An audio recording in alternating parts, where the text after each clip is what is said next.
아, 여러분 코로나 시대에 다 평강하셔요? 네, 저는 많이 다녀야 되기 때문에 자주 코로나 검사해야 됩니다. 네, 1, 2차 물론 다 예방 접종했고요. 그리고 네, 집회 오기 전에는 또 자가 검사하고 또 검사하고 아주 그냥 내 집처럼 다닙니다. 코로나 검사를. 그래 해야 또 교회를 보호할 수 있으니까. 여러분이 팬데믹이라는 것이 참으로 놀랍습니다. 이 팬데믹을 어떻게 봐야 될까? 이런 부분에 대해서도 의견이 분분합니다. 들립니까? 제 목소리가? 네. 여러분 세계 보건기구 이러면 그것이 WHO입니다. 세계 보건기구에서 이 팬데믹은 어떨 때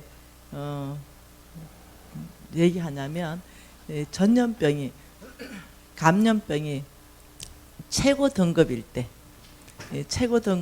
이제 팬데믹이다 이렇게 얘기를 해요.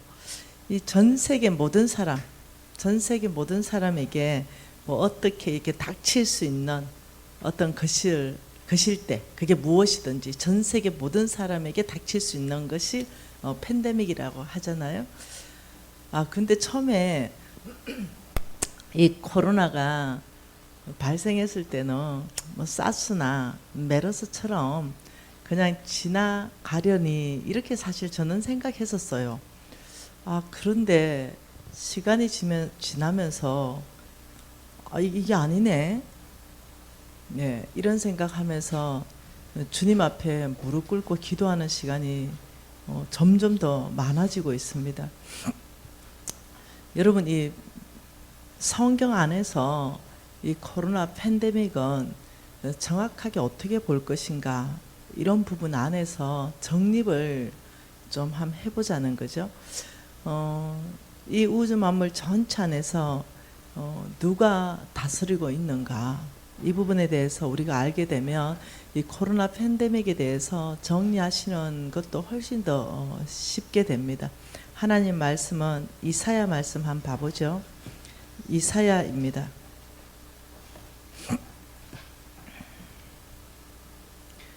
이사야 40장입니다.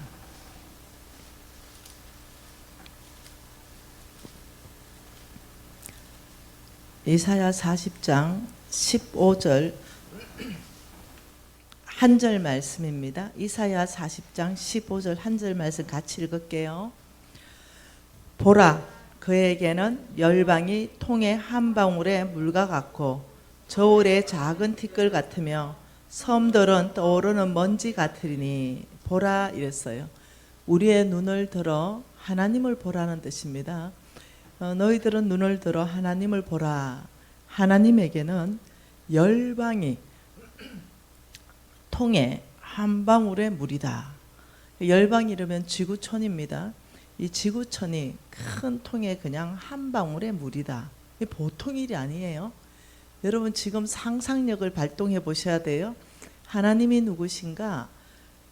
그 하나님을 설명하고 있어요. 하나님은 그 큰 통에 지구를 한 방울의 물과 같다라고 말씀하고 계시고요. 섬들은 떠오르는 먼지다. 일본 섬나라, 제주도 섬,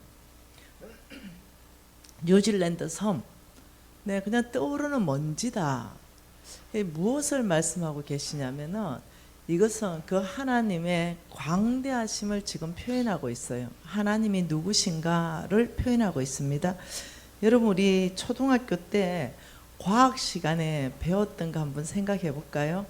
여러분 북극성 아시죠? 북극성. 자, 이거 잘 나오나요? 네, 북극성. 여러분 이 북극성은 네, 항상 그 자리에 움직이지 않는 별이기 때문에 중심별입니다.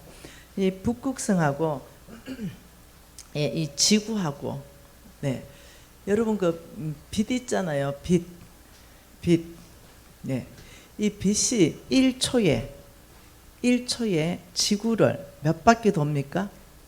7바퀴 하고 2분의 1 도는 거. 이거 배우셨잖아요. 눈 한번 깜빡하는 사이에 빛의 속도라는 것은 7바퀴 지구를 돌고도 반 바퀴 더 돈다. 빛의 속도가 그래서 엄청나다고 하는 거거든요. LT라 그러죠. 빛의 속도. 그러니 이것을 가지고 한번 봐볼게요. 북극성하고 지구하고 거리가 우리 배웠잖아요. 어떻게 해요? 325에서 425 광년이 떨어졌다. 이거 배웠습니다. 자, 그러면 이 북극성에서 지구까지 425 광년이 떨어졌다면 빛의 속도로 북극성에서 출발해서 지구에게 도달하는 데 있어서 여러분들이 북극성에서 반짝이는 반짝 이걸 만일 봤다면 내 눈에 반짝이 들어오기 위해서 북극성에서 몇 년 전에 그 빛이 출발하는지 아세요? 빛의 속도로 400년 전에요. 북극성에서 400년 전에 반짝 한번 빛나면요, 빛의 속도로 날아와서 지구에 있는 나의 눈에 반짝이 보이는 데까지 그 시간이 400년이 걸려요. 어마어마하죠? 몰랐어요? 이제 알았어요? 네. 아주 이게 최소한의 과학을 가지고 하나님을 한번 봐보려고 하는 거예요. 여러분, 그럼 우리는 이제 무엇을 알고 있냐면, 요 빛나는 요거 알고 있죠? 요거 태양. 그죠? 이 태양 주변으로 이렇게 뭔가를 이 뱅글뱅글 돌고 있는 거 아시죠? 네, 이 행성들이 뱅글뱅글 돌고 있는데 그 중에 하나가 뭐예요? 지구. 그 중에 하나가 지구예요. 이것을 뭐라고 하나요? 태양계라 그러죠. 맞나요? 네. 근데 이 태양계가 우리 과학 시간에 배웠죠. 여러 개가 있는 거. 태양계는 하나만 있는 게 아니죠. 이거 하나 있다 그러면 아주 무식한 사람 되는 거예요. 네, 여러 개가 있는 거예요. 그럼 태양계 하나, 둘, 셋, 넷, 여러 개를 더하면 이거 뭐가 됩니까? 그렇죠. 네, 이게 은하계가 돼요. 그럼 최초의 은하계 이름이 뭐예요? 안드로메다. 그렇죠. 네, 최초의 은하계는 안드로메다다. 근데 이 은하계가 여러 개가 있는 거 아시죠? 네, 이 태양계가 여러 개가 뭉치면 한 은하계가 돼요. 근데 이 은하계가 여러 개가 있다는 거죠. 여러 개가 더하면 이게 뭐가 돼요? 우주라는 게 돼요. 근데 우리 하나님께서 말씀하시길 나는 우주 만물의 창조자이다. 그리고 여러분이 이 말씀을 보면 다르게 보여요. 왜냐하면 하나님이 누구신가를 명확하게 정립해야 왜 그분이 재물을 주시고 왜 그 재물을 우리한테 맡겨놓으시고 이래 하는가 부분에 대해서 의문점을 풀 수가 있어요. 그러니까 하나님 재물을 주실 수 있냐? 이런 모든 것에 의문점을 풀 수가 있어요. 그러니 오늘 이 아주 작은 이 과학적 상식을 가지고 다시 한번 읽어봐요. 40장 이사야 15절 읽어보면 이제 눈에 들어옵니다. 같이 한번 읽어보죠. 보라, 그에게는 열방이 통에 한 방울의 물과 같고 저울의 작은 티끌은 섬들은 떠오르는 먼지 같으리니. 자, 성경 읽을 때는 끊어서 읽습니다. 그래야 말씀이 쏙 들어와요. 쭉 붙여 읽어버리면 모릅니다. 보라, 그에게는. 아, 나에게 하나님이 나를 보라 하는구나. 하나님을 보라는구나. 보라, 하나님에게는 열방이, 지구가 한 방울의 물과 같네. 그렇지. 아주 작은 상식을 생각해도 그러네. 와, 그 크다고 느꼈던 땅덩어리 우리나라의 3배 정도 되는 그 일본은 떠오르는 먼지에 불과하네. 이제 이러고 내가 그분을 누구라고 부르지? 그분 전능자, 만왕의 왕, 만주의 주, 우주를 창조하신 바로 그분, 처음부터 계셨던 분, 그분을 내가 아빠라 부른다고? 이거 보통 일 아니네. 이제 이때부터 달라지기 시작하는 거예요. 조금 더 한번 봐볼까요? 한번 또 봐보죠. 시편 말씀 봐보죠. 예, 시편 104편 9절 말씀도 보죠. 시편 104편 9절. 예, 여러분 천천히 찾을 테니까 성경 다 찾으세요. 그리고 표시 좀 하고 외우고 합시다. 자, 시편 104편 9절에는 뭐라 그럽니까? 주께서 물의 경계를 정하여 넘치지 못하게 하시며 다시 돌아와 땅을 덮지 못하게 하셨나이다. 우리 하나님께서 물의 경계를 정했다? 아, 이게 무슨 말이지? 그리고 넘치지 못하게 하셨다? 무슨 말일까? 다시 돌아와서 땅을 덮지 못하게 하셨다? 이게 무슨 말일까? 그러면 이제 예레미야 말씀 보면 무슨 말인지 또 알게 됩니다. 네, 여러분 그 성경은 보물찾기예요. 네, 여기저기에 숨겨놨습니다. 부지런히 찾는 사람에게는 다 찾게 되어 있어요. 예레미야 5장 22절을 보시면 이제 이 말씀을 또 이해할 수 있죠. 예레미야 5장 22절 한번 봐볼까요? 여호와의 말씀이니라. 너희가 나를 두려워하지 아니하느냐? 내 앞에서 떨지 아니하겠느냐? 내가 모래를 두어 바다의 한계를 삼되 그것으로 영원한 한계를 삼고 지나치지 못하게 하였으므로 파도가 그세게 이나 그것을 이기지 못하여 띄우나 그것을 넘지 못하도다. 아, 그 말이 이제 이해되죠? 네. 물론 여기만 있는 게 아닙니다. 욥기서에도 있고 잠언서에도 있어요. 똑같은 말이. 나중에 찾아보세요. 잠언서 8장 29절에도 이런 말씀이 나오고 욥기서 38장 10절에서 11절도 동일한 말씀이 나옵니다. 내가 물의 경계를 정했다. 그것도 다른 데도 많이 나옵니다. 한두 구절 나오는 게 아닙니다. 이것은 무엇을 말하냐면 하나님이 누구신가? 이 부분에 대해서 말씀하는 거예요. 하나님께서는 태초부터 계셨고 하나님은 모든 우주 만물을 통치하고 다스리시는데 말씀으로 통치하고 다스리고 계신다. 이 부분에 대해서 우리가 정립하고 가야 됩니다. 여러분 아시잖아요. 우리가 역사 안에서 한번 봐보죠. 저희들은 지금 4일 동안 재물이라는 주제로 우리는 배울 거거든요. 그 전에 우리가 기본적인 성경의 작은 어떤 사실을 알고 있어야 되는 거예요. 작은 사실. 네. 여러분 진화론이죠. 진화론. 사람들은 진화론이라 말하잖아요. 근데 믿는 사람들은 이렇게 말하더라고요. 창조론. 근데 깜짝 놀랐어요. 믿는 사람이 어떻게 창조론을 말하지? 창조론은 아니에요. 창조 역사입니다. 역사. 사실이라는 거예요. 어떤 이론이 아니에요. 진화론이라는 것은 이론이에요. 근데 우리는 창조론이 아니고 창조 역사, 창조 사실이에요. 그렇기 때문에 우리는 성경 안에서부터 정립해야 되는 이 실질적인 역사 안에서 하나님이 어떻게 다스렸는가, 하나님이 어떻게 역사의 주인이신가, 이 부분에 대해서 정리를 한번 해보자는 거죠. 여러분 아수르 많이 들어봤죠? 아수르 제국 이 많이 들어봤잖아요. 이 아수르 제국이 600년간 갔습니다. 600년. 근데 아수르 제국 이러면 그냥 쉽게 생각하세요. 수도가 니느웨입니다. 니느웨 성. 예, 쉽게 설명하면 그냥 이 정도 생각하십시다. 중국과 러시아와 인도 정도 땅덩어리 다 합해놓은 거. 대충 그 정도 생각하면 이해되죠. 굉장한 땅덩어리를 가지고 있는 대제국이었다. 전 세계에서 이 아수르 제국을 무너뜨릴 수 있는 나라는 한 군데도 없었다. 이게 역사다. 근데 이 아수르 제국을 하나님께서 무너뜨리기로 결정하십니다.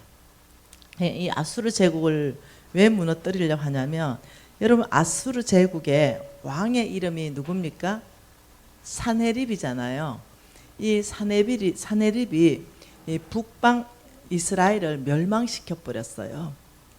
그리고 이제 남유다를 멸망시키기 위해서 이제 예루살렘을 멸망시키기 위해서 오는 거예요. 그런데 그때 왕이 누구였냐면 히스기야입니다.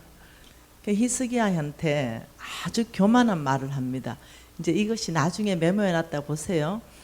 역대하 32장 14절부터 쭉 하여튼 32장을 읽어보면 됩니다. 그때 남유다를 멸망시키러 왔을 때 이 사네립이 히스기야한테 어떻게 말을 했냐면, 야, 내가 이 많은 나라들 다 쳐부순 거 알지?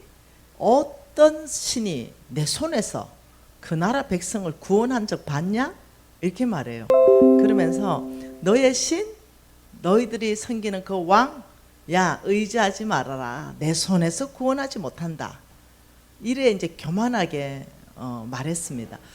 그래서 히스기야가 하나님 앞에 전심으로 나갔죠. 그리고 난리 났습니다. 이때 섬겼던 하나님의 사람은 이사야입니다. 이사야. 그래서 전심으로 나가서, 네, 하나님, 저 교만한 사네립의 저 태도를 보십시오. 아버지, 저 사네립의 저 태도를 보시고 하나님이 무찌르십시오. 이제 이러면서 이제 히스기야가 나갔죠. 이때 하나님께서 누구를 보내냐면, 놀랍죠? 바벨론을 보냅니다. 바벨론. 여러분, 이때 바벨론은 굉장히 작은 나라예요. 아주 작은 나라. 네, 이 작은 나라를 보내가지고 아수르를 다 먹어버립니다. 이런 불가능한 일입니다.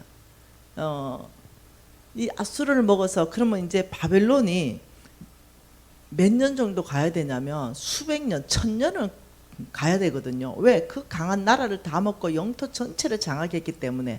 그런데 바벨론이 90년 만에 완전히 멸망합니다. 네, 이 바벨론은 하나님께서 그냥 이스라엘을 심판하는 그냥 감옥으로 썼을 뿐이에요. 네, 그래서 이 바벨론을 멸망시키는데, 이때 이 바벨론을 멸망시킬 때 하나님께서 놀랍게 누구를 보내는지 압니까? 이때 등장하는 것이 여러분 잘 아는 고레스 준비시킵니다. 고레스. 이 고레스가 한번 봅시다. 이사야서 말씀에 나옵니다. 이사야입니다. 네. 이사야 45장입니다. 이사야 45장 1절과 2절과 3절 한번 읽어볼게요. 여호와께서, 여러분 읽을 때 같이 읽으면 됩니다. 여호와께서 그의 기름 부은 받은 고레스에게 이같이 말씀하시되, 내가 그의 오른손을 붙들고 그 앞에 열국을 항복하게 하며 내가 왕들의 허리를 풀어 그 앞에 문들을 열고 성문들이 닫히지 못하게 하리라. 내가 너보다 앞서가서 험한 곳을 평탄하게 하며 논문을 쳐서 부수며 세빗장을 꺾고 내게 흑암 중에 보아와 은밀한 곳에 숨은 재물을 주어 내 이름을 부르는 자가 나 여호와 이스라엘의 하나님인 줄 내가 알게 하리라. 지금 고레스, 이 지금 예언 말씀은요, 고레스가 이 땅에 태어나기 170년 전에 쓰인 겁니다. 고레스가 태어나기 170년 전에, 놀랍죠? 바벨론을 무너뜨릴 사람 고레스라는 이름까지 하나님이 말씀하십니다. 그리고 170년 후에 고레스는 태어났고, 이 이제 바벨론을 고레스가 전체를 장악하는 데 있어서 어떻게 됩니까? 네, 바벨론은 이제 아수르를 제국을 장악했기 때문에 땅덩어리가 어마어마하겠죠. 그런데 그때 고레스는 너무너무 작은 곳에 있었어요. 예를 들면 그 엄청난 땅덩어리에 남한 같은 곳, 네, 너무 작죠. 예, 이 남한 곳 같은 곳 그런 데 있었는데, 근데 하나님 이렇게 말합니다. 전쟁하게 하지 않겠다. 열국의 성문을 닫히지 않게 하지 않겠다. 그 왕들의 허리를 풀어버리겠다. 고레스는 전쟁하지 않았습니다. 그 바벨론 안에 대분이 일어납니다. 반역자가 일어나요. 반역하는 그런 일들이 일어났는데 그 이유가 있습니다. 왕이 자기 아들을 목을 베서 소반에 올려놨기 때문에 군대 장관이 반역합니다. 그러면서 성문을 다 열어 제쳐버립니다. 그리고 고레스, 내가 당신을 환영합니다. 그래서 그 작은 그 페르시아 거기서 이 바벨론을 먹습니다. 그 어마어마한 땅덩어리가 이 90년 만에 망해버리죠. 그리고는 하나님께서 고레스를 세우시고, 고레스가 제일 먼저 한 첫째 명령이 뭡니까? 하나님의 성전을 재건하라. 네, 이렇게 해서 하나님의 성전을 재건할 수 있는 모든 토대를 누가 만들어주냐면 고레스가 만들어줍니다. 네, 그렇게 하고 바벨론을 점령하고 고레스는 6년 만에 죽어버립니다. 여러분, 이 역사학자들이 이렇게 말했습니다. 그 아수르 제국의 그 수도 니느웨, 이거는 역사가 아니고 사실이 아니고 신화다, 이렇게 얘기했어요. 왜? 흔적을 찾을 수가 없어요. 예를 들면 그게 뭐 흔적이 있어야 되잖아. 니느웨 성이라는 게 나타나야 되잖아요. 그래서 없는 거죠. 근데 하나님께서 이렇게 말했습니다. 내가 아수르를 멸망할 때 이 아수르 성이요, 이 니느웨 성이 이 높이가 몇 미터냐면은 30m예요. 어마어마하게 높게 쌓았어요. 난공불락으로 쌓았습니다. 근데 하나님께서 아수르를 무너뜨릴 때 성경에 어떻게 예언되어 있냐면, 내가 물로, 범람하는 물로 내가 이 아수르를 심판하겠다, 이렇게 하면서 이 토사가 흘러오면서 이 성 위에다가 이렇게 덮어버렸습니다. 이게 몇 메다가 덮여져 있었냐면 6m가 덮여져 있었어요. 그러니까 이 엄청난 아수르의 수도 니느웨 성, 지금으로 말하면 우리 서울시가 그냥 덮여버렸다, 서울시 위에 6m가 쌓여버렸다, 그냥 이래 생각하면 됩니다. 완전히 덮여버리니까 이 역사 안에서 찾을 수가 없는, 흔적을 찾을 수가 없는 거예요.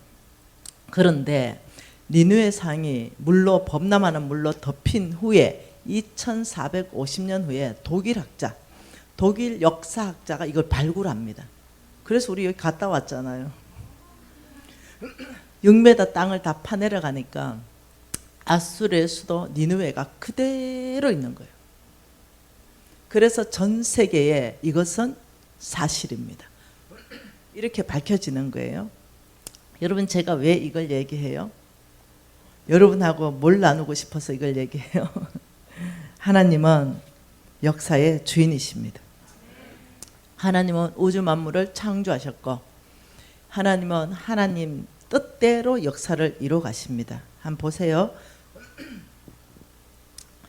여기가 십자가입니다. 그리고 여기는 우주입니다. 안 나오나요?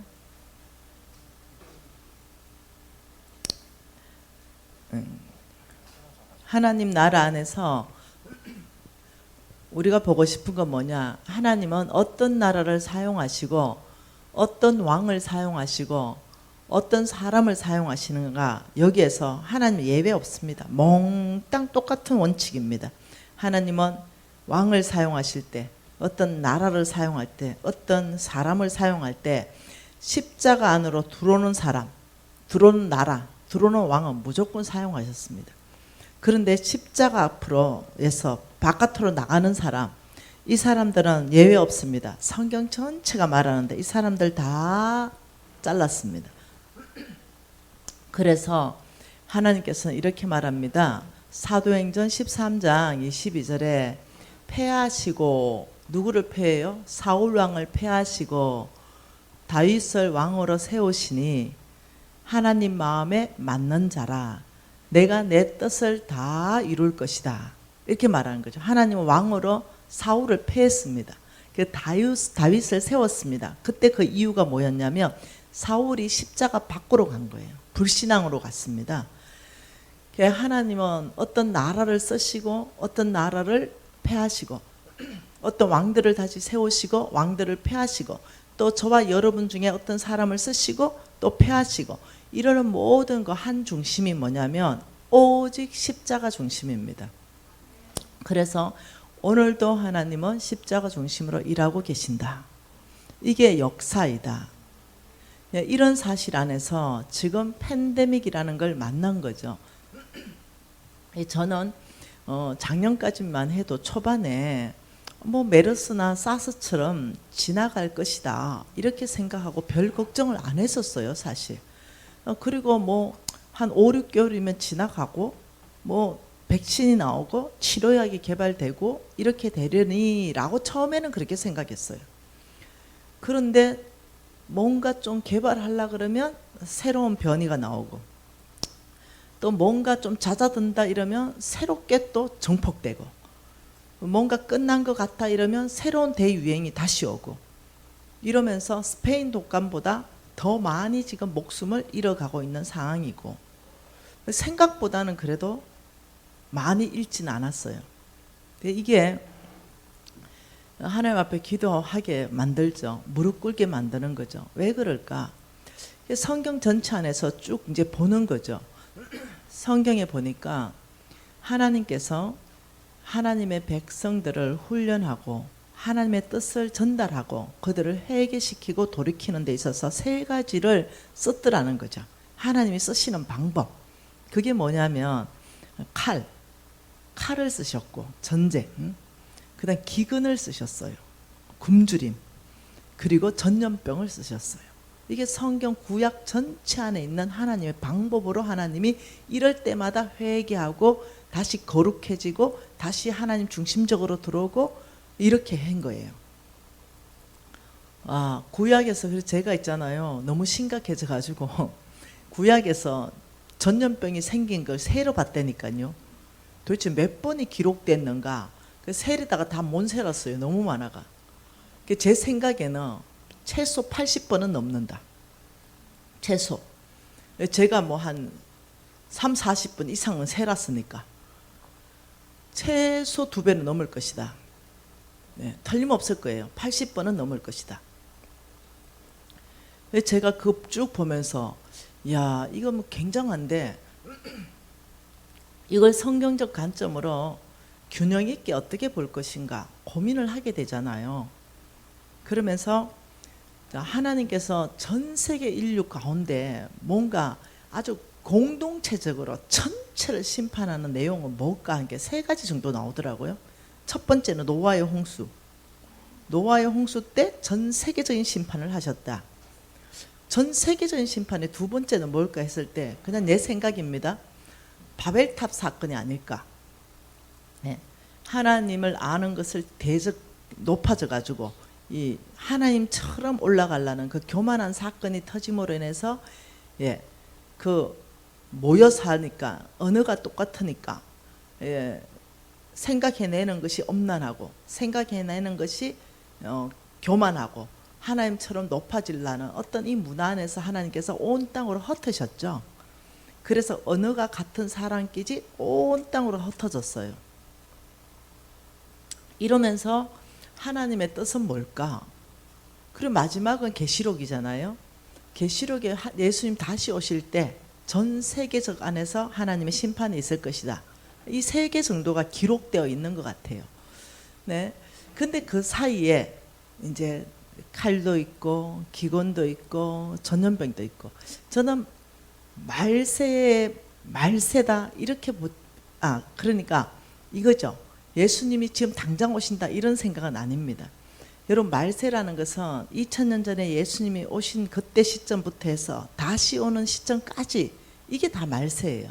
그 중에 우리가 살고 있는 이 시점은 어느 시점쯤 속하는가 이랬을 때 명확한 게 있습니다.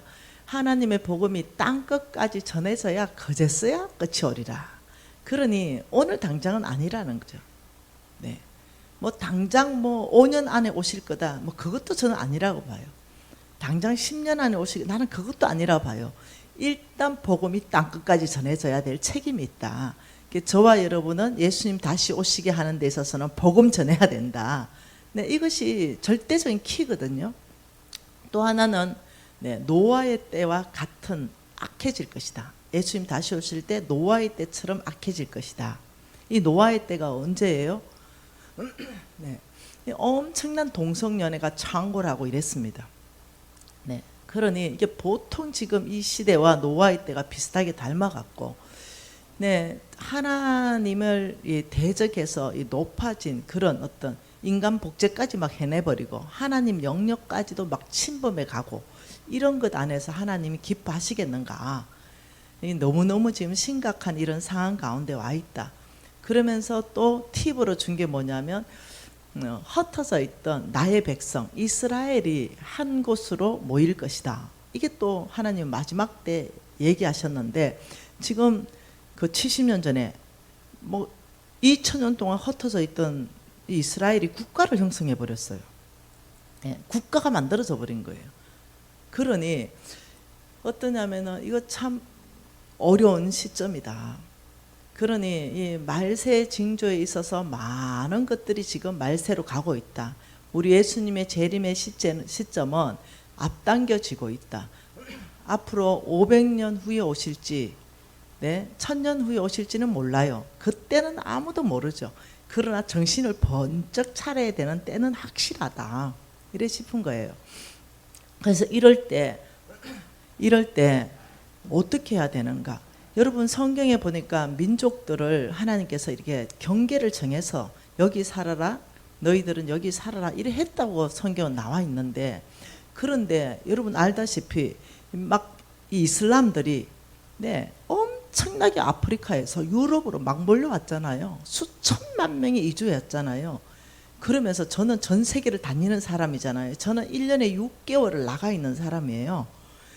그러니 전 세계에 20년 전에 영국이 어땠는지, 프랑스가 어땠는지, 지금 어떤지가 눈에 다 보이는 거예요. 여러분 영국 가가지고요, 동성연애 하나님께서 금했습니다 말하면 큰일 나요. 잡혀 들어갑니다. 바로 그 이슬람이 그 민족의 경계선을 완전히 걷어치우면서 전 세계로 지금 막 밀려 들어오고 있는 거예요. 일부 다처제 해가지고 애를 엄청나게 낳으면서, 그러면서 영국은 견디다 못해가지고 탈퇴하겠다. 또 이제 이렇게 나오고 이유에서 지금 다 무슬림 돼 버렸습니다. 여러분 영국 가보세요. 무슬림입니다. 뭐 뒤에 무하마드 이런 이름이 어마어마하게 많습니다. 영국 새로 태어난 아이들 가반수 이상이 다 이슬람 이름이 나옵니다. 지금 그뿐입니까? 프랑스 초토화됐죠. 이 보통 일이 아닌 거예요.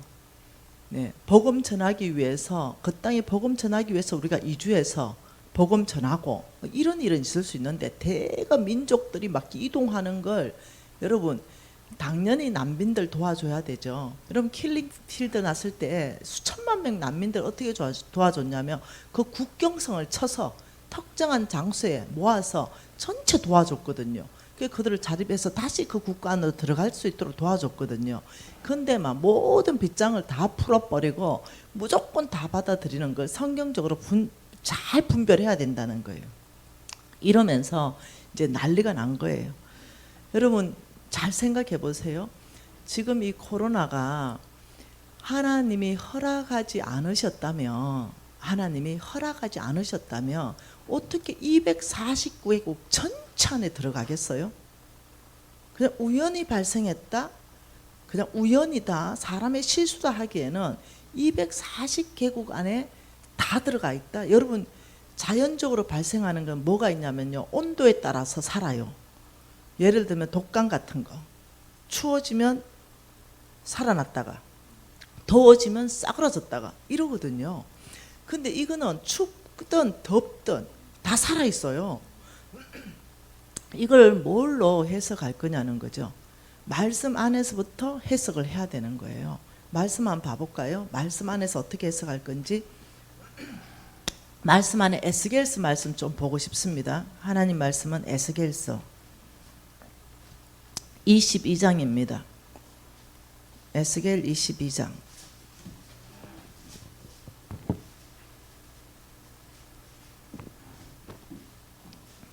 에스겔 22장 25절 한 절 한번 읽어볼까요? 그 가운데서 선지자들의 반역함이 우는 사자가 음식물을 움킨 같았도다. 그들이 사람의 영혼을 삼켰으며 재산과 보물을 탈취하며 과부를 그 가운데 많게 하였다. 자, 첫 번째 누구의 죄를 말합니까? 선지자. 선지자들이 죄가 큰데 뭐라고요? 음식물, 음식, 이 재물의 타락이죠. 재산과 보물을 탈취했다. 예? 이거 재물이죠. 그리고 뭐요? 가난한 자, 가난한 자를 억울하게 했다. 이걸 얘기합니다. 자, 선지자들의 죄에 대해서 말하고 26절에 볼까요? 그 제사장들은 내 율법을 범하였으며 나의 성물을 더럽혔으며 거룩함과 속된 것을 구별하지 아니하였으며 부정함과 정한 것을 사람이 구별하지 아니하였으며 그의 눈을 가리어 나의 안식을 보지 아니하였으므로 내가 그들 가운데서 더럽힘을 받았다. 자, 제사장들, 예, 제사장들. 뭐가 뭔 죄예요? 거룩함이 무너졌다. 성적 범죄, 네, 이 거룩함 완전히 무너진, 네, 부도덕함. 자, 세 번째 27절입니다. 그 가운데 그 고관들은 음식물을 삼키는 일이 같아서 불이한 이익을 얻으려고 피 흘려 영혼을 멸하거늘. 고관들, 높은 위치에 있는 사람들이죠. 예, 고관들은 뭐예요? 재물의 또 타락을 말합니다. 네. 자, 네 번째요. 그 선지자들은 그들을 위하여 회칠하고 스스로 허탄한 이상을 보며 거짓 복수를 행하며 여호와의 말하지 아니하였어도 주 여호와께서 이같이 말씀하시느니라 하였으며, 또 선지자들, 이 선지자들 영적 지도자들을 말합니다.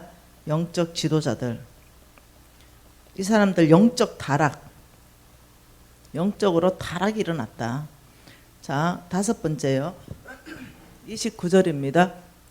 이 땅에 백성은 포악하고 강탈을 일삼고 가난하고 궁핍한 자를 압제하고 나그네를 부당하게 학대하였으므로 백성들의 타락.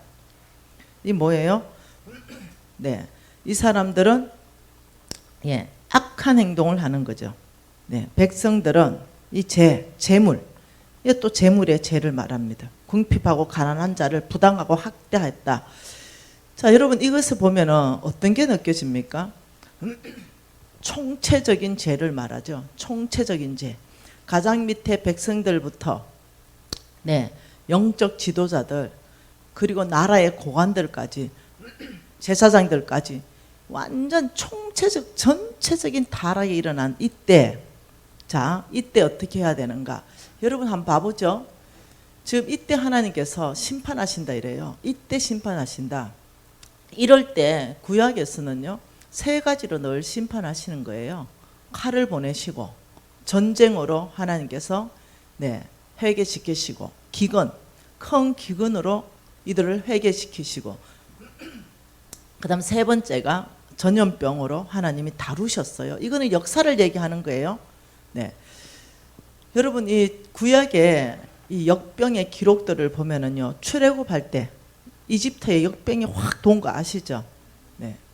여러분 이 고라가 반역했을 때, 네, 또 확 돈 거 아시죠? 아주 쉽게 그냥 생각할 수 있는 거. 모압 여인들하고 음행하면서 발부할 사건 알죠? 네, 여러분 이게 보통이 아니에요. 예, 블레셋 사람들이 하나님의 언약궤를 약탈해 갔을 때, 그때 사건 아시죠? 다윗이 인구조사했을 때, 교만한 행동했을 때 역병도 온 거 아시죠? 예. 예, 이 구약 성경 전체 안에서 바벨론의 포로로 끌려가는 그 시기 안에 역병이요, 수십 건이 발생을 해요. 그러니 굉장히 어떠냐면 백성들이 불순종했을 때, 이 국가의 앞날이 이 멸망할 때 그때 보면 큰 역병들이 성경 안에서 도는 거예요. 이런 것은 우리가 깊이 믿음 생활 안에서 참조할 수 있다. 네, 야, 역병을 하나님이 뭐 무조건 안 주셨다 이래 하시면 안 된다는 거예요. 성경의 기록 안에서 하나님은 이 세 가지를 가지고 늘 해결시키는 도구로 사용하시는 것을 있다는 거예요. 근데 왜 신약은 없느냐? 없는 게 아니죠. 구약은 3,500년 동안 기록했기 때문에 역사를 오래 기록했어요. 그런데 신약은 짧게 기록했습니다. 그러니 그 신약을 기록한 시간은 굉장히 짧아요. 그걸 기록할 만한 그런 어떤 길게 뭐 2,000년, 3,000년을 기록한 게 아니에요. 그래서 저는 이 안에서 이 에스겔서 말씀에 이 총체적인 제가 여러분 질문하고 싶어요. 먼저 백성들에게 질문 한번 해볼게요. 여기 백성들이 있으니까 나를 포함한 백성들. 네. 여러분 재물에 타락하지 않으셨어요? 기복신앙 복 받기 위해서 하나님 구하지는 않습니까? 네. 나도 나한테 질문해 보는 거예요. 네. 번영신앙. 네. 무조건 복 받는 게 최고의 어떤 재물 축복하는 게 최고의 복이라고 생각하지 않으시냐는 거예요. 정말로 움켜잡고 가난하고 궁핍한 자를 모른 채하고 그냥 나만을 위해서 재물을 쌓아두는, 지금 그걸 죄라고 말하잖아요. 그러면 지금 이제 우리 목사님 앉아 계시니까, 장로님 앉아 계신지 모르겠어요. 저는 교회에서 장로로 섬기는데 한번 질문해 보죠. 영적 지도자들, 장로, 목사님들 한번 물어보죠. 영적으로 타락하지 않았나? 스스로 물어보는 거예요.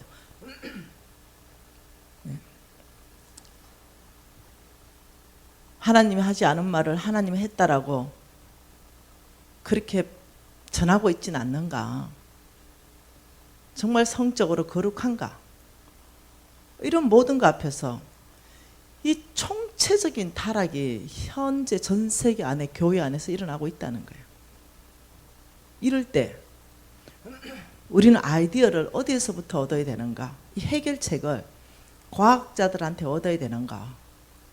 아니라는 거죠. 한번 봐봐요. 이때 29장까지 우리가 읽었잖아요. 백성들의 죄까지 읽었잖아요. 30절에 이렇게 말합니다. 이 땅을 위하여 성을 쌓으며 성 무너진 데를 막아서서 나로 하여금 멸하지 못하게 할 사람을 내가 그 가운데 찾다가 찾지 못하였으므로 내가 내 분노를 그들 위에 쏟으며 내 진노의 불로 멸하며 그들의 행위대로 그들을 머리에 보응하였느니라. 주 여호와의 말씀이니라. 이게 참 보통 일이 아닙니다.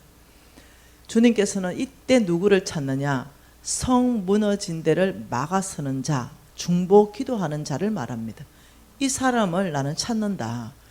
나로 하여금 돌이키도록. 모세가 중보 기도할 때 하나님께서 뜻을 바꾸었습니다. 이스라엘 민족 전체를 썰어버리려고 하다가 하나님이 뜻을 돌이켜 이렇게 말합니다. 하나님께서는 공의로우시기 때문에 심판하셔야 됩니다. 그런데 하나님은 보좌의 기초는 공의지만 그분의 성품 전체가 공율이기 때문에 그 보좌를 전체를 듣고 있는 건 공율하심이에요. 그러니 잘한 건 잘했고 잘못된 건 잘못했다고 명확하게 하나님은 그걸 심판하시는 분이에요. 그러나 하나님께서는 항상 이럽니다. 나는 한쪽으로 심판해야 되지만 나로 하여금 멸하지 못하도록 기도하는 자가 있으면 용서다하겠다. 이게 하나님이거든요. 그러면 우리가 이 역병, 이 지금 240개국 안에 들어가 있는 이 역병을 우리가 과학자들을 의지해야 되는가? 우리가 치료약이 발견되면 이 역병이 끝날 것이라는 그런 생각을 가지고 있는 거 아니에요. 역대하 말씀 한번 봐보십시다. 역대하 7장입니다. 역대하 7장 13절 14절인데요. 역대하 7장 13절 같이 읽어보죠. 혹 내가 하늘을 닫고 비를 내리지 아니하거나 혹 메뚜기들에게 토산을 먹게 하거나 혹 전염병이 내 백성 가운데 유행하게 할 때에 하나님이 하셨다는 거예요. 내가 하늘을 닫고 비를 내리지 아니하게 해서, 그러면 어떻게 해요? 소산물이 없어지죠. 메뚜기 떼를 보내서 너희들의 수확을 다 먹어 없애버린다. 기근을 말합니다. 이럴 때, 또는 내가 전염병을 내 백성 가운데 유행하게 할 때, 이거 하나님이 하셨다는 거죠. 이럴 때 너희들은 어떻게 할 것인가? 14절에 뭐라 그럽니까? 내 이름으로 일컫는 내 백성이 그들의 악한 길에서 떠나 스스로 낮추고 기도하여 내 얼굴을 찾으면 내가 하늘에서 듣고 그들의 죄를 사하고 그들의 땅을 고칠지라. 할렐루야. 우리는 방법이 있다는 거예요. 여러분, 방법을 하나님께서 이렇게 말했습니다. 이 전염병이 여러분 어떤 메르스나 사스하고는 다르다는 거예요. 지금 2년 동안 꺼지지 않고 더 확장되고 있다는 거예요.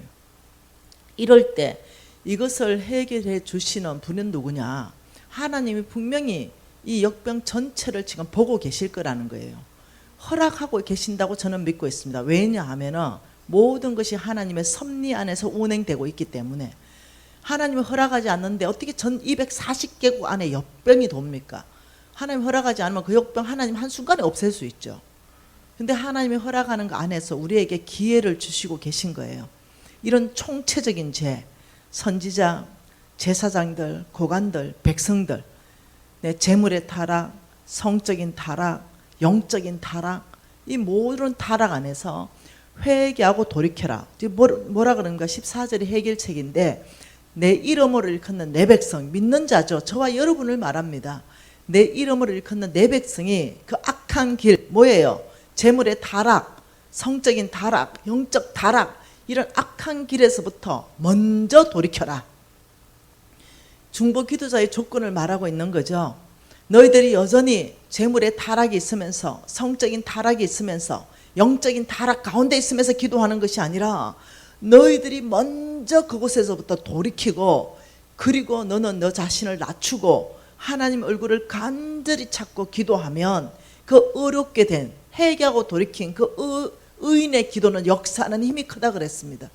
내가 그 기도를 듣고 이 땅 전체를 고칠 것이다. 여러분, 이렇게 말하죠. 저는 교회를 많이 다닙니다. 많은 교회들이 예배 금지입니다 이러니까 다 순종을 해버리는 거죠. 나라에 몽땅 순종을 해버리는 거예요. 그러니 보통 일이 아닌 거예요. 이 나라의 국가 방역에 여러분 지침을 따라야 돼요. 그 정상적인 행동입니다. 그게 예수 믿는 사람은 나라 사랑이에요. 그러나 국가 방역에 맞다면 예배가 꺼지면 안 되죠. 네. 그리고 하나님 말씀은 늘 선포돼야 되죠. 근데 이런 일로 통해서 여러분, 우리나라에 지금 복음이 들은 지가 130년쯤 되거든요. 이 130년쯤 되는데 한 번도 우리나라 안에서 예배가 제한된 적 없습니다. 그런데 이 역병으로 인하여 예배가 제한되고 집회가 금지되고 이런 일을 우리가 지금 겪고 있는 거죠. 이때 우리는 어떻게 해야 되는가? 이게 보통 일이 아니라는 거예요.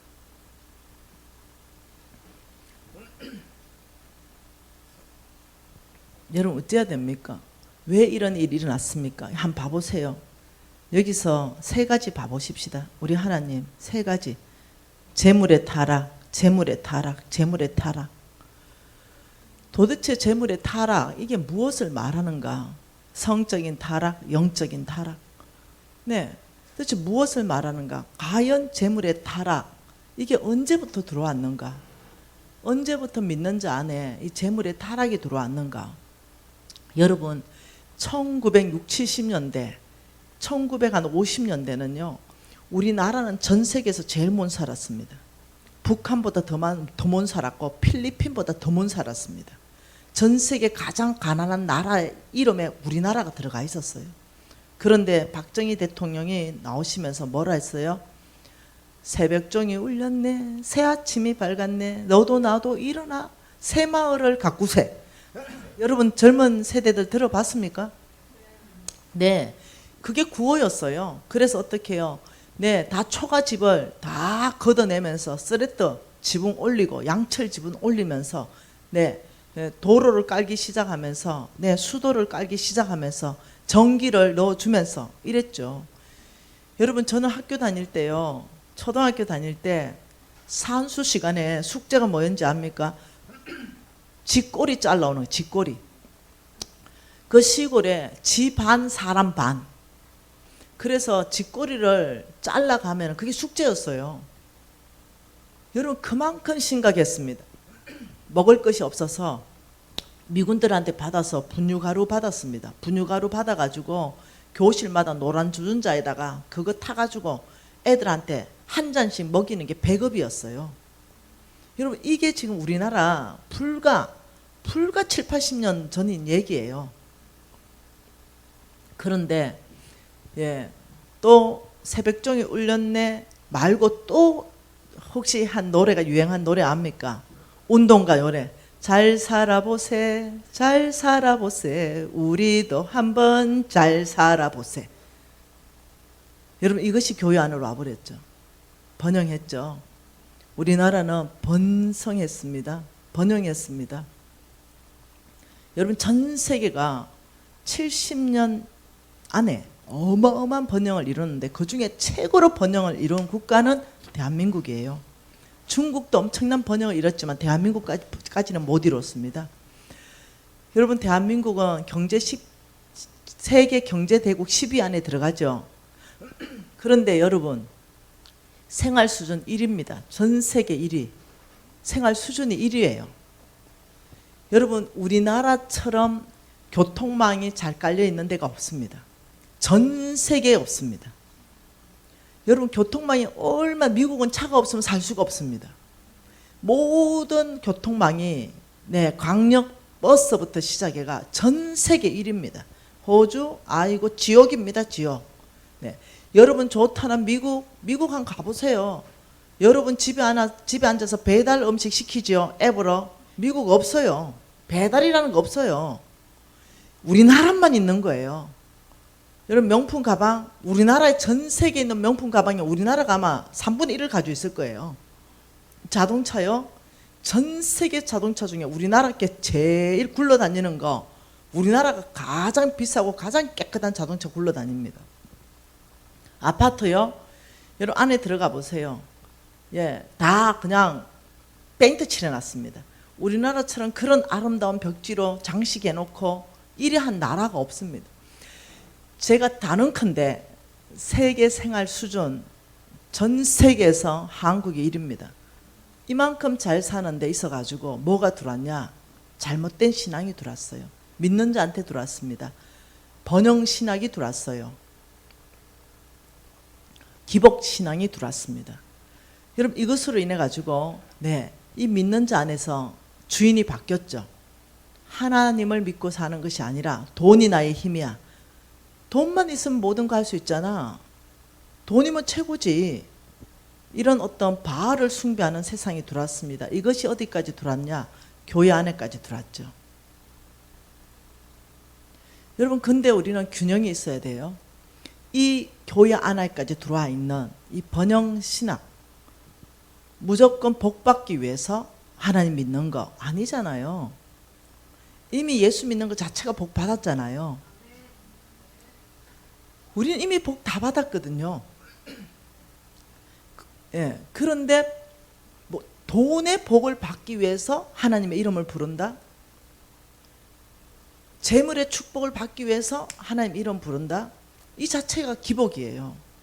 이 자체가 번영이거든요. 여러분 이것은 정말로 하나님 미워하시는 거거든요.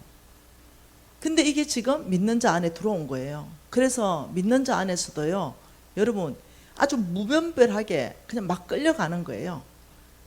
코인으로 막 끌려가고, 그냥 목적이 뭐냐, 매일 그냥 복권 사지 않으면 불안해서 못 살아요. 복권이 나의 안정감이에요. 복권을 사서 일주일 동안 너무 행복한 거죠. 왜? 몇십억에 당첨될 꿈을 가지고 있으니까. 그러면 그게 딱 발표되면은 좌절했다가 다시 사야 되는 거예요. 왜? 꿈이 있으니까. 이렇듯이 안정감이 복권이 돼버린 거죠. 나에게 힘을 공급하는 거 돈이 돼버린 거예요. 이 바알 신과 만몬 신이 믿는 자의 마음들을 장악하기 시작한 거죠. 교회는 어땠어요? 교회도 마찬가지예요. 난 좀 미안한 소리인데요. 목사님들 모이면 네, 목회 성공했다라고 얘기한다면 첫째 교회 사이즈가 커야 된답니다. 우리 하나님이 그 공간 큰 교회에 계실까요? 우리 하나님은 각 사람 마음에 계세요. 하나님은 건물 안에 갇히지 않으시는 분이세요. 두 번째, 목사님들끼리도 차 좋은 차 타야 덜 꿀린답니다. 예, 목사님들 사이도 사례비를 두툼하게 받아야 덜 꿀린답니다. 이만큼까지 네, 이 보통 일이 아니라는 거예요. 교회 안에서 네, 목사님 제 말이 혹 목회자들 사이 안에 좀 맞죠? 네, 이게 보통 일이 아닌 거예요. 우리 목사님은 말씀과 기도에만 연구하시나 봐요. 네. 이 목사님들이 힘든 거예요. 그래서 네. 어디 가면 아주 크고 대형교회 목사님은 항상 높이 올리시고 이름 없고 무명이고 작은 교회는 항상 뒤처지고 이렇게 만들어가는 문화. 정말로 빛도 없이 이름도 없이 하나님의 사역을 하고 있는데 그 사람은 천시되고 참 이런 모든 것 안에서 지금 저는 어떻게 해야 되는가, 한국 기독교는 정말 어디로 가야 하는가, 이런 문제 안에서 우리가 해결하는 것은 일단 재물에 대해서 우리가 이 타락한 걸 회복하는 운동에 있어서 저는 앞장서고 있습니다. 그 부분 안에서 어떻게 여러분에게 균형을 줄 것인가. 자, 한번 봐보십시다. 여러분이 어떻게 균형을 얻어야 되는지 신명기 말씀 봐보십시다. 신명기 8장입니다. 신명기 8장 18절 읽어보죠. 신명기 8장 18절입니다. 한번 읽어볼까요? 내 하나님 여호와를 기억하라. 그가 내게 재물 얻을 능력을 주셨습니다. 이렇게 말씀하신다는 거예요. 하나님께서 네, 한쪽으로 이 사람들 다 재물 때문에 선지자들이 타락하고 재물 때문에 고관들이 타락하고 재물 때문에 백성들이 타락하고 재물 때문에 교회의 영적 어떤 상태까지 타락하고 있는데, 그런데 또 한편으로는 하나님께서 뭐라고 말씀하시냐면 내 하나님 여호와를 기억하라. 그가 내게 재물 얻을 능력을 주신다. 이 또 뭔 말이냐는 거죠. 한쪽으로는 타락이 일어나고 있고 한쪽으로는 하나님이 재물 얻을 능력 자체를 부어주겠다고 약속하고 있고, 이게 지금 완전히 상충되는 말 같잖아요. 그러면 재물이 타락이 일어났다고 해서 재물을 다 없애버려야 되나요? 재물에 타락이 일어났다고 해서 하나님은 재물을 많이 가진 자를 싫어하시나요? 또 이건 또 아니에요. 네. 여러분, 우리는 재물에 대한 축복, 내 하나 잘 먹고 내 하나 잘 사는 게 목적인 사람들이 막 하나님 앞에 재물을 구하는 거, 이게 번영신학이라니까요. 이게 안 되는 거라니까요. 하나님은 내 하나 잘 먹고 내 하나 잘 살기 위해서 재물을 구하는 걸, 이걸 하나님께서는 그렇게 기뻐하지 않으신다고요. 그런데 하나님이 재물 얻을 능력 주는 데는 이유가 있는 거예요. 하나님이 어떤 사람한테는 재물 얻을 능력을 주시는데 그것이 이유가 있다는 거죠. 여러분 생각해 보세요. 온 땅 안에 잃어버린 사람들, 복음 듣지 못하는 사람들, 땅 끝까지 24,000 종족 안에 복음이 흘러 들어가야 그때서야 주님께서 재림하시는데, 지금 성경 언어로 번역된 것이 24,000 종족 중에 한 3,000 종족 정도 빼고 다 번역됐어요. 지금 한 3,000 종족밖에 안 남았어요. 21,000 종족의 언어로 성경은 번역이 끝났습니다. 이 나머지 한 3,000 종족을 가지고 지금 번역하고 있거든요. 이런 마지막 때에 와 있는데 그거 다 돈이에요. 그 번역하는 데 있어서 다 돈이라니까요. 자, 성경 번역을 했어요. 그러면 그곳에 성경 들고 파송합니다. 네, 선교사님들 파송해요. 그러면 제일 먼저 거기 예배 드릴 수 있는 뭔가 공간을 만들어 줘야 돼요. 예배당을 만들어 줘야 됩니다. 그리고 어떻게 해요? 그 사람들 죽어가요. 그러면 병원을 지어 줘야 돼요.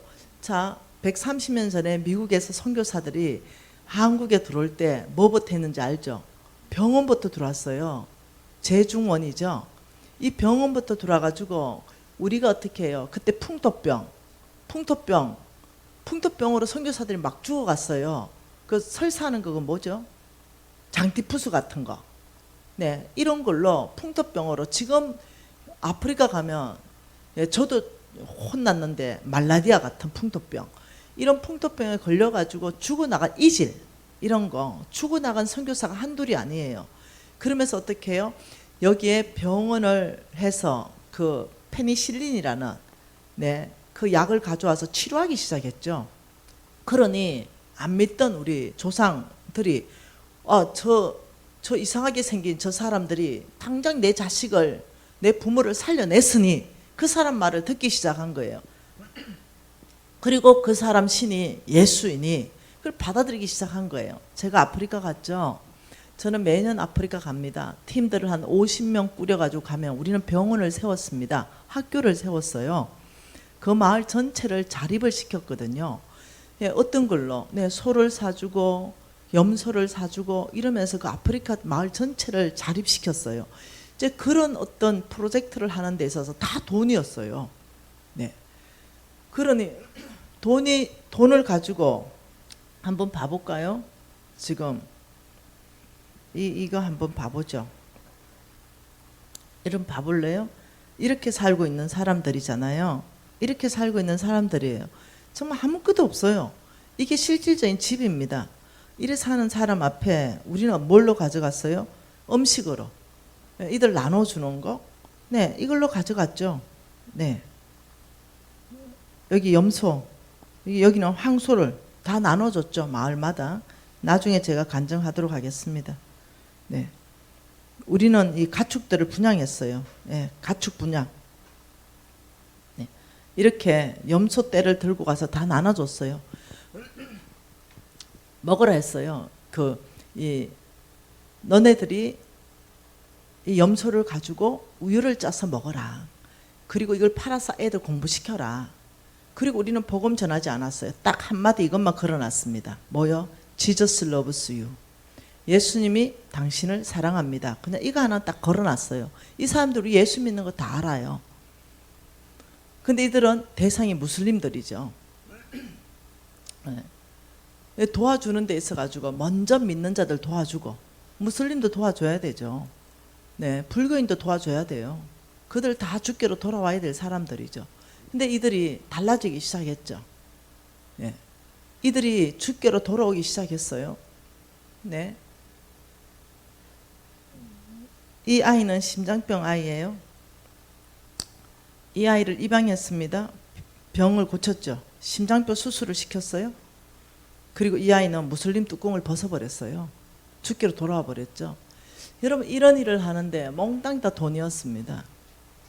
몽땅 돈이 들어갔어요. 하나님께서는 왜 재물 얻을 능력을 누군가에게는 부어주시는가? 하나님 나라가 견고하게 확장되고 가난한 사람이 위로받고, 네, 그리고 그 예수를 모르는 그곳에 복음을 전하기 위해서는 그 다 돈이 필요한 거예요. 그래서 누구에게는 재물을 부어줘야 되는데, 그런데 크리스찬마저 네, 이 재물을 얻어서 내가 잘 먹고 내가 잘 살고 나 혼자 가난한 사람 그 사람 나하고 관계없어. 우리 교회 관계없어. 뭘 하든지 그냥 나 하나 잘 먹고 내 식구 잘 되고 내 가족만 잘 되면 돼. 어떤 이런 번역, 어떤 이런 기복신앙에 잡혀버린 거예요. 그러니 하나님께서 뭐라고 말씀하시냐면 총체적인 타락이다. 총체적인 타락. 백성도 돈으로 타락하고 선지자도 돈으로 타락하고 고관들도 돈으로 타락하고 우리 정치권에서 터지는 이슈가 항상 돈 아닙니까? 돈 때문에 돈을 받고 뭐도 해주고 돈을 받고 뭐도 해주고 이러니 이 전체적인 총체적인 타락 안에서 우리는 재물을 다뤄야 되거든요. 이런 타락 전체 안에서 우리는 재물 얻을 능력을 받아야 되거든요. 뭐 때문에라는 거죠. 네. 기복으로 받아야 되냐 번영으로 받아야 되냐 이건 죄거든요. 일로 가면 안 되거든요. 그런데 하나님은 재물 얻을 능력을 누구에게는 준다는 거죠. 이런 상태에서 저와 여러분에게 저는 어떤 사람입니까? 재물 얻을 능력을 받을 수 있는 영적 근육을 만들어주는 거. 이것을 여러분하고 나누고 여러분이 훈련하고 하나님의 재물을 담을 수 있는 그릇. 그래서 하나님이 여러분을 통해서 교회를 부여하게 하고 교회는 선교를 활발하게 할 수 있고 하나님 나라 확장하는 데 있어서 이게 다 돈이에요. 여러분 교회 혹 많이 새로 짓는다면 다 돈입니다. 이사 간다면 다 돈이에요. 네, 이게 선교 확장과 돈은 밀접한 관계가 있다는 거죠. 여러분이 먼저 아셔야 되는 건 뭐냐? 돈 뒤에는 악한 사단이 있다. 이것을 먼저 제가 알아라는 거예요. 아주 악한 사단, 이제 좀 쉬었다가 보려고 하는데요. 돈 뒤에 있는 악한 사단의 영이 저와 여러분을 어떻게 미혹하는가? 그 미혹하는 영은 저희들을 기복신앙으로 끌어가고 번영신앙으로 끌어가서 저희들이 결국 하나님의 뜻대로 돈을 집행하고 뜻대로 돈을 버는 것이 아니라 악한 사단의 방법으로 돈을 벌고 악한 사단의 방법으로 돈을 쓰고 이런 일들이 발생한다는 거예요.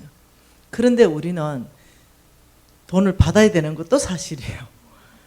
이러니 이런 것 안에서 여러분들이 정신 바짝 차려야 된다는 거예요. 그래서 저는 이렇게 말합니다. 하나님이 돈을 주셔도 크게 재물 얻을 능력을 하나님이 열어버리면 내 한계를 뛰어넘어 버려요. 내 상황을 돌파해 버립니다. 달라져 버려요.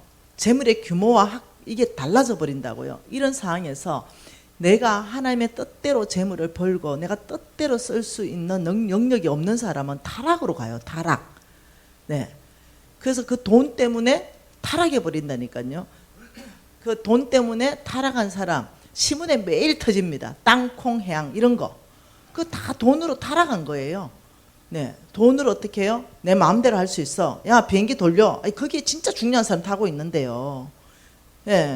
돌려 그냥. 그러면 안 되거든요. 그거 다 돈으로 타락한 거예요. 교만해진 거예요. 돈으로 사람을 압제하는 거예요. 백화점에 사모님들 쇼핑하고 백화점 직원들 무릎 꿇게 하는 이런 사건들, 그거 다 돈으로 타락한 사건들이에요. 근데 기독교 안에서도 그런 극단적인 것까지는 가지 않았지만 기독교 안에서도 하나님이 주인이 아니더라는 거예요. 교회는 나오는데 진짜 주인은 돈신, 돈신이 있어요. 바알신, 만몬신, 악한 사단에 속해 있는 그런 신들을 섬기면서 입으로는 하나님을 부르는 사람들이 있다는 거죠. 저는 이 4일간의 집회를 통해서 두 가지를 저는 목표로 하고 있습니다. 첫째 한 가지는 주인을 바꾼다. 우리가 돈을 따라가는 것들이 말씀 안에서부터 증명되기 시작하면 회개하고 돌이킨다. 주인을 바꾸고 오직 돈을 따라가는 삶이 아니라 우리는 하나님을 따라가는 삶을 살 것이다. 이걸 한 가지를 목표하고 있고요. 또 한 가지는 재물 얻을 능력을 준비하라. 하나님이 주시는 재물 얻을 능력, 내 하나님 여호와를 기억하라. 그가 내게 재물 얻을 능력을 주셨음이라. 그러면 그 재물 얻을 능력을 바꾼 나는 어떻게 관리할 것인가? 이 부분에 대해서 저는 목표를 가지고 왔습니다. 여러분 관심 있습니까? 그렇다면 우리가 하나님 앞에 기도하고 한 15분 정도 쉬었다가 제가 한 강의 더 하고 가도 되겠어요? 괜찮겠어요?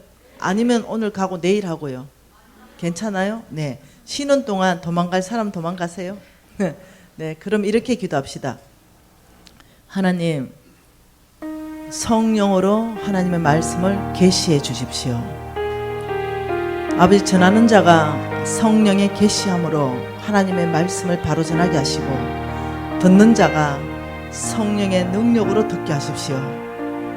아버지, 이 시대 안에서 아버지 재물에 대해서 명확한 성경적 다림줄이 내려지게 하십시오. 통성으로 기도하시겠습니다.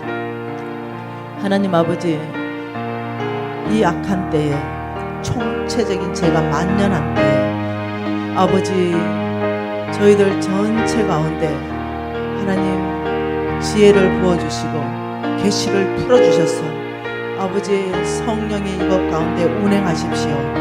아버지, 말하는 자가 성령의 능력으로 말하게 하시고 듣는 자가 아버지 성령의 능력으로 그 말씀을 이해하게 하십시오.